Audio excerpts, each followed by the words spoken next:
the Texas Values Radio Show. What an incredible and fantastic weather we're having right now. That's one way you know you're in Texas, is when you were about to freeze 3 days ago, and now you're getting a sunburn through your car window. Whether you're listening live or not, we're happy to have you join us today. I'm Jonathan Covey. I'm the Policy Director for Texas Values, filling in for Jonathan Saenz on the Texas Values Report this week. And we have a very special show lined up for you today with a very special guest and one of the hottest topics in the current Texas legislative session.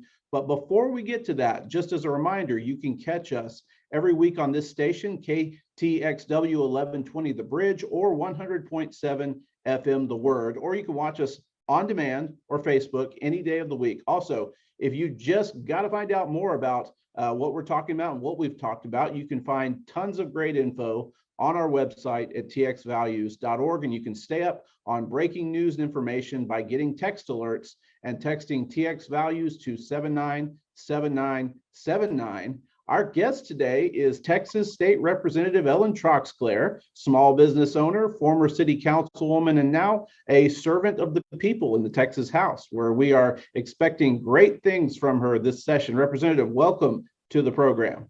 Thank you. I appreciate it. Thank you guys for all the work that you do to keep people informed and to make sure Texas stays the land of the free and the home of the brave.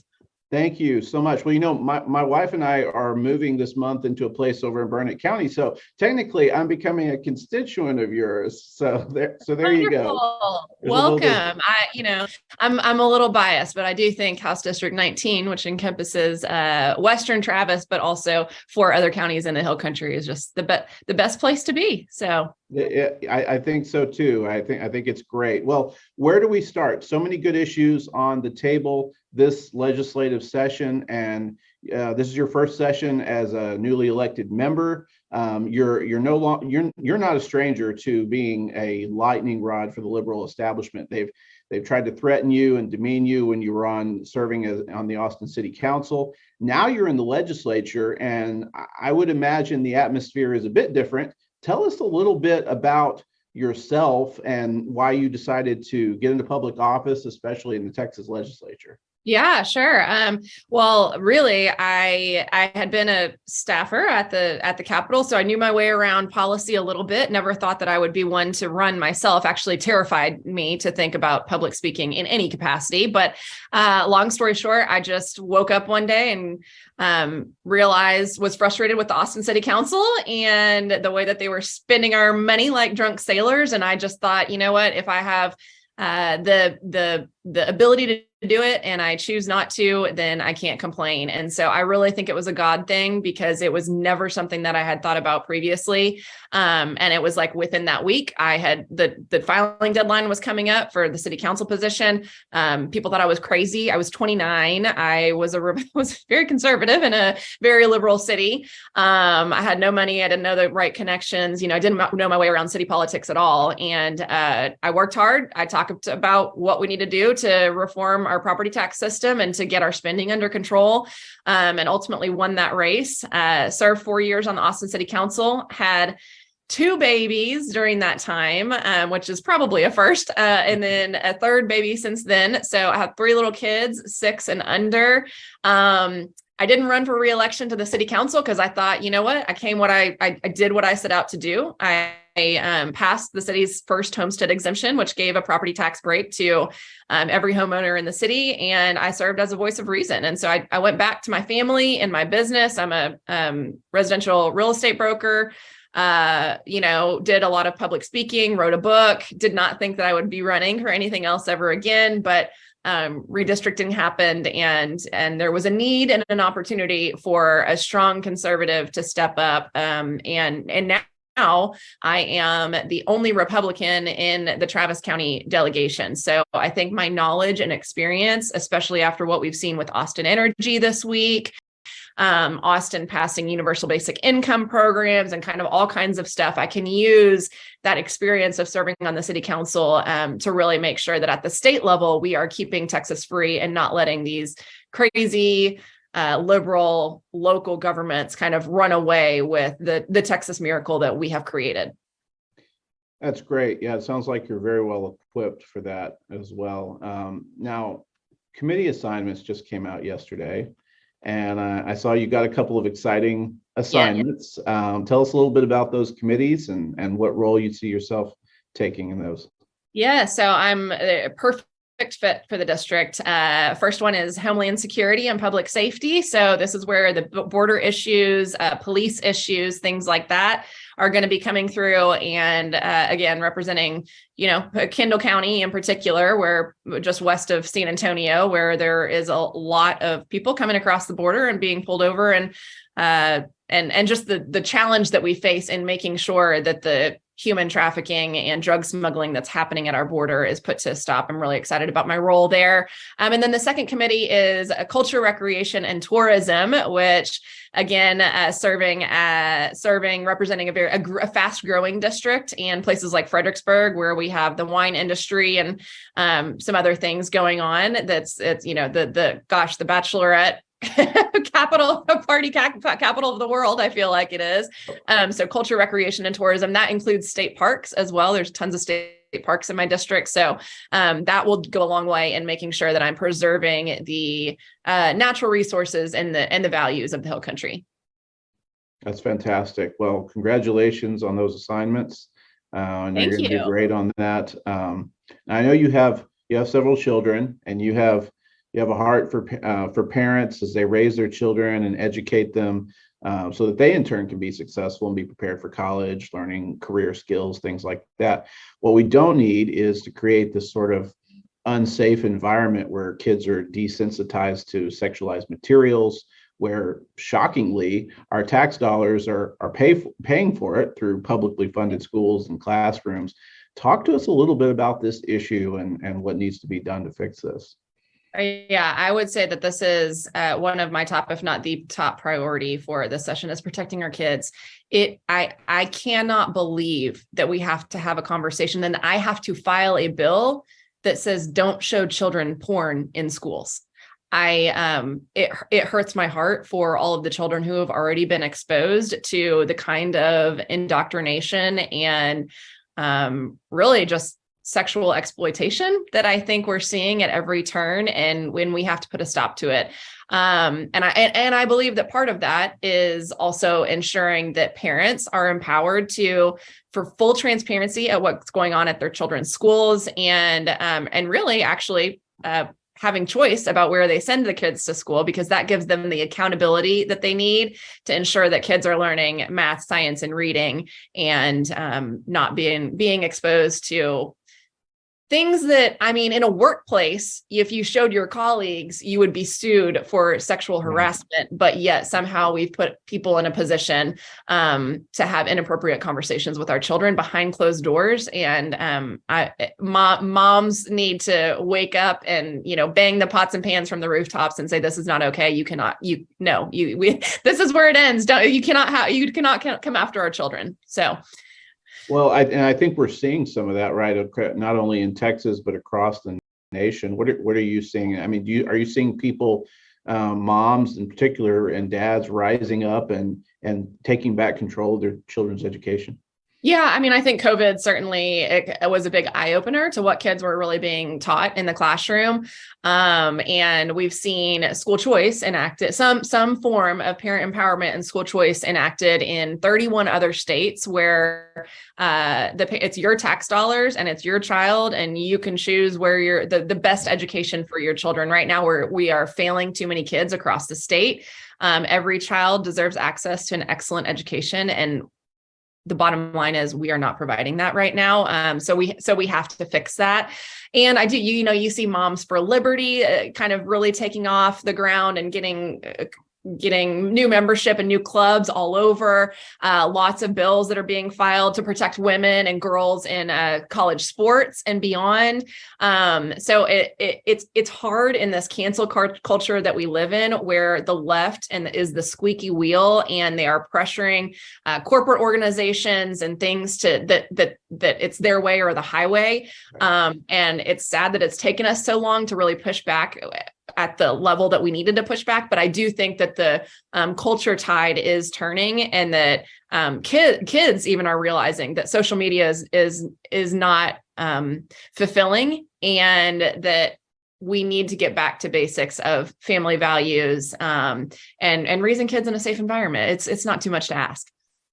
It's truly not. I remember from last session when we were working on some of this, and you mentioned the women in sports legislation, and that's one of course, Texas Values' top priorities is making sure that not only high school women, but also college women have the opportunities that they deserve through That's Title right. IX and are able to be protected. But I just kind of sense that there's this urgency that's kind of moved. I could see last session where there was a lot of urgency on these issues, not only school choice and parental rights, but saving women's sports. But this session, there just seems to be so much more so. I mean, I think COVID opened a lot of that up. I think you see, that parents are just truly realizing the disconnect between their values and what the values that the schools are trying to promote to students. But I think there's a lot of talk around the school choice issue this session. So in Texas in particular, what do you see happening there? Oh, well, the governor has come out and said that it's one of his top 2 priorities to ensure that every child has access to a great education. We'll see. I think the lieutenant governor is also on board with that. The House is going to be a little bit harder sell, just because of the politics that surround, in particular, rural school districts, and making sure that people understand that that again, it's been done in 31 other states. And generally the rural school district parents overwhelmingly in rural communities, the schools are generally good. That's not where the indoctrination is happening. And so they're generally going to choose to keep their kids in those schools because they're good schools. And they're tired of having their tax dollars in the form of Robin Hood be redistributed to other school districts that may not share their values. And so I think that people are finally paying attention to the urgency of that issue, and really the impact that it has, the impact that it will have on kids and families. Education is the key to success and a fulfilling life, because it opens so many doors. And again, when you look at the number of failing schools across the state, and that we need to do, and some of the things that are being taught in these more urban liberal areas, we have to put a stop to it. So I am on board on all things protecting kids, protecting women, lowering our property taxes, getting rid of Robin Hood. I mean, the list is long. And I think part of the urgency that you mentioned that seems more urgent this time is because we've seen how quickly this has accelerated over the last year and a half. I mean, who would have thought even 2 years ago that we would have to sit here and have a conversation about whether it should be legal for children to attend adult drag shows? Right. So because that it has spiraled out of control so quickly, I think that's where you see the renewed urgency. And I'm thrilled, Republicans have doubled the number of women in the House this time around. So we really have a strong group of women who I think are willing to stand up and fight, and people like me who are moms to young kids. And it's hard for moms of young kids to run for office and put ourselves out there and find the time to do all this. But at the end of the day, my kids need me, and they are going to grow up knowing that I am fighting for them tooth and nail. And yes, it means that mommy was busy, and I can't always be there to pick them up from school. But guess what? I'm going to make sure that they and every other child, that when they are picked up from school, that I have confidence that they weren't exposed to sexual exploitation while they were there. And that matters. That means something. And we have the right spokespeople and the passion that we need to make sure that these kids are protected this session. We're talking with Texas State Representative Ellen Troxclair, author of legislation to remove the obscenity exemption, protect kids from pornography being exposed in school libraries. Just as a reminder, if you find value in the work that we're doing, consider going to txvalues.org, making a donation. None of the work we do, including this radio show, would be possible without supporters like you giving, faithfully keeping us going. Representative, I know you are on a time schedule. I have one last question, then I'll wrap with you as well. But, we were talking about committee assignments earlier, and you have this bill. And now looking at some of the committee assignments, especially with like criminal jurisprudence, what do you think the prospects are of getting something done on this issue? I'm excited about the committee assignments overall. There's an excellent public education committee. We have some really good members on criminal jurisprudence. So there are a lot. We have a big freshman class who just came off the campaign trail of spending the last year talking directly with their grassroots. And I have to say, we have an amazing class of true conservative fighters who are willing to go to the mat for these issues that we have been talking about over the last year. So I'm very hopeful that we're going to get a lot of things across the finish line here. And for anybody who wants to follow my work, you can find me on social media at Ellen Troxclair, on Facebook or Instagram. And then, of course, on my website, ellentroxclair.com, you can sign up for my newsletter. So we're going to be making sure that we're keeping constituents and anybody else interested up to date on the work that we're doing here at the Capitol. Representative, thank you for joining us. We know you have a lot of work to do, and session is just really getting ramped up. So good luck to you with your endeavors as well. It's great to have you on the program. We look forward to having you back again. Thank you so much. I appreciate you and all the work you do. Thank you so much. We're going to let the representative go, but as we continue on, there was a story that came up from the Goldwater Institute a couple days ago, talking about the legal fight that a mom in the state of Maine was having. And she was fighting her school district because her school social workers had secretly been advising her daughter to transition gender, and told the daughter that they weren't going to inform her parents. Even worse, they actually told the daughter that she shouldn't tell her parents either. And this is shocking. It's unacceptable, but this is happening all over the United States. And across the country, you have these activist educators who they think they know better than parents, and they actively work to keep parents in the dark. So even right here, for example, in Fort Worth, Texas, there was a mom, Jenny Crossland. She filed a Public Information Act request for a simple reading list of the books that her daughter would be reading in K through 12 in school. And the Fort Worth Independent School District told her that she would have to pay $1,300 if she wanted that list. And the ironic thing is that Texas law is really pretty favorable to the public requester, and it requires that public record fees be reasonable, that for any record under 50 pages, fees have to be limited just to the photocopying charges. But the bottom line is parents should not even have to file a public records request just to find out what's being taught to their kids in a taxpayer-funded school. There are parents of all political views that are just realizing this and are becoming, extremely unsettled at what public schools are doing. A good example of this is Florida. So Florida passed legislation last year and said parents must be notified when there's a change in health services offered to their child. So, it's my child. You better make sure I know what's going on. There are at least 4 states, including Texas, that have already filed bills to follow Florida's lead. And I do think that we will get some protections in place, as Representative Troxclair was talking about earlier. But even with these proposals to give parents, more power in the classroom, there are a lot of surveys out there that are showing that parents are becoming less and less satisfied across the board with kindergarten all the way through 12th grade education. There was a new survey that came out from School Choice Week a few weeks ago. It shows that 53.7% of parents are either considering or have considered choosing a new school. There was another poll from Gallup that said that satisfaction with American education is currently at 42%. That's down almost 10 points compared to if you go back to 2019, where it was at 52%. And that's not dependent upon political affiliation either. So Republicans and Democrats alike, they are unhappy with the quality of their kids' education.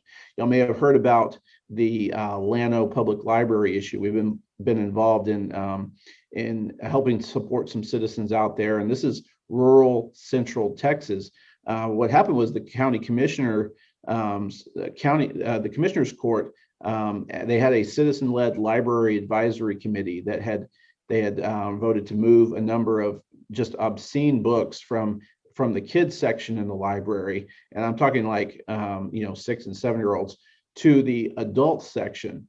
Very nasty books. One book was supposed to be teaching teenagers on relationships, and it included all sorts of illustrations on teenagers texting each other nude photos.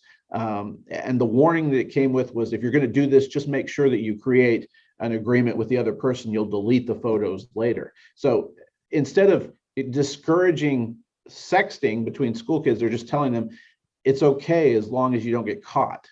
As a result of moving those books from the kids section into the adult section, the LGBT community got riled up. They sued the county commissioner's court, saying that kids had a constitutional right to have this content accessible in libraries, which of course is total baloney, because number one, they don't. And number two, if you can go and you can order a book on Amazon, have it sent to your private residence, the government is not violating your rights. They're now in federal court over this. They had a trial late last year, but it's just incredible that we're at the point in this country where there are a bunch of adults that are suing to have what is essentially pornography put back in the libraries. And this is rural Texas, so it has infiltrated and penetrated all aspects of our country. And I think one thing that, just to kind of go back to what Representative Troxclair was saying, a lot of parents are increasingly noticing this disconnect.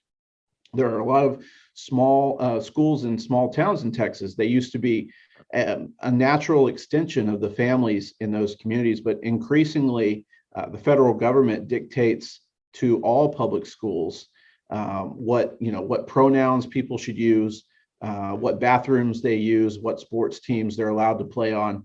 And small town Texans have seen these quote unquote woke changes in policy, and they worry that local public schools no longer really belong to them.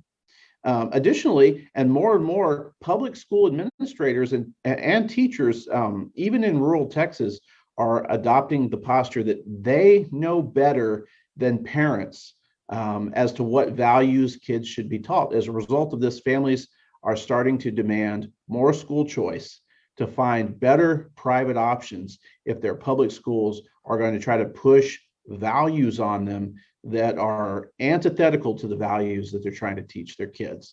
And we're so grateful to have legislators like Representative Troxclair who are willing to stand up for these things and protect kids in this way. Well, we're coming to the end of our show, but we want to thank all of our faithful listeners, all of our supporters, and say that if you find value, again, if you find value in the work that we're doing, you can go to txvalues.org. You can make a donation by going to our website. Also, if you're in the Austin area, you're looking for work, we are looking for interns in our Austin office. So if you know someone who might be interested in interning for our organization, you can email us at info@txvalues.org. We're also trying to hire for a full-time position on our policies team. So if you think you have the skills it takes, if you're a good writer, if you're a good analyzer, you have some sort of legal background or policy background, and you think that you might be the right candidate to make a difference for faith, family, and freedom, you can go to txvalues.org/opportunities and check out our open positions. Also, I don't want to forget about this.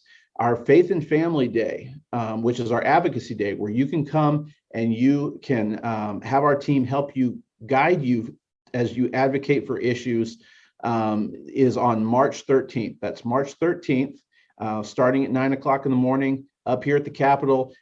You'll have our team guide you through issues like how to advocate for banning gender modification for children. We talked about this a couple weeks ago with State Senator Bob Hall was on talking with us about this. But it's going to be a great day with some incredible speakers, and you do not want to miss it. We have some very special speakers lined up, and we'll soon be making some announcements about those as well. But as always, if you want information on any of the work that Texas Values does, you can visit our website. Remember, government belongs to those who show up. And here at Texas Values, we're dedicated to being your voice in government, to being your boots on the ground for conservative social issues, and we're dedicated to being your leading group on faith, family, and freedom in the state of Texas. We want to thank you for joining us here on the Texas Values Report, and we'll see you right here again next week. Thanks, guys.